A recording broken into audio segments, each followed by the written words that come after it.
Humility اور عاجزی کی انتہا پہ وہ تھے.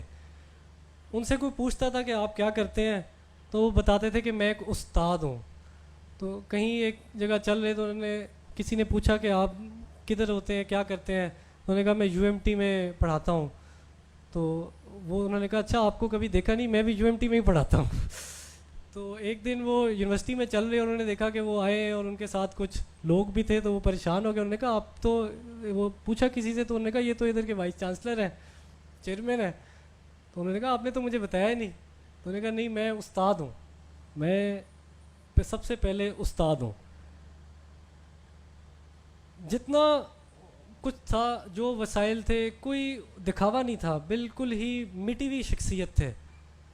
لوگوں کو ہوتا ہے کہ جس طرح پہلے ہی میں نے ذکر کیا کہ اور بڑھا چڑھا کے بولنا, جو ایک ہو تو 10 بتانا, لیکن وہ بالکل ہی عاجز ترین انسان تھے.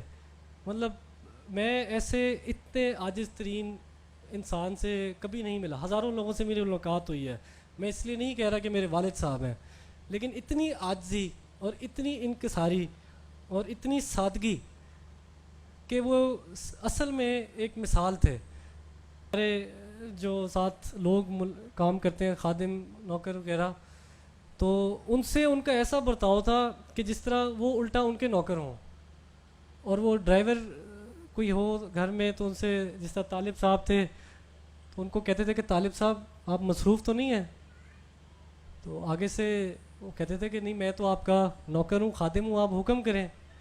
وہ کہتے تھے اچھا میرا ذرا ڈرائی کلینر سے کوٹ لے آنا. تو اتنے اعلیٰ اخلاق, اتنی عزت دینی ہر کسی کو, ہر کسی کو, یہ نہیں کہ صرف امیر ہو کوئی طاقتور, ہر کسی کو عزت دینی. غریبوں کے لیے دل میں ان کے اتنا دکھ اور درد تھا کہ میں نے کبھی نہیں دیکھا کہ کبھی انہوں نے کسی کو خالی ہاتھ بھیجا ہو. جو کچھ مانگنے آ گیا, جو کوئی مانگنے آ گیا, جان پہچان ہو نہ ہو, جینون کیس ہو نہ ہو, وہ ہر کسی کو نوازتے تھے, ہر کسی کو کچھ نہ کچھ کر دیتے تھے, کچھ مدد کر دیتے تھے, اور بتاتے بھی نہیں تھے کسی کو. مجھے خود کبھی کبھار بہت بعد میں پتہ لگتا تھا, تو میں یہی کہتا تھا کہ آپ تھوڑا انٹرویو تو کیا کریں کہ یہ ایک مستحق ہے بھی کہ نہیں. تو ان کا یہی ہوتا تھا کہ آپ ہر کسی کو دینا چاہیے, مستحق کو بھی اور غیر مستحق کو بھی, کیونکہ قیامت والے دن اللہ تعالیٰ آپ کے وہ گناہ بھی معاف کرے گا جو بنتے ہوں گے, اور وہ بھی معاف کرے گا جو نہیں بنتے ہوں گے.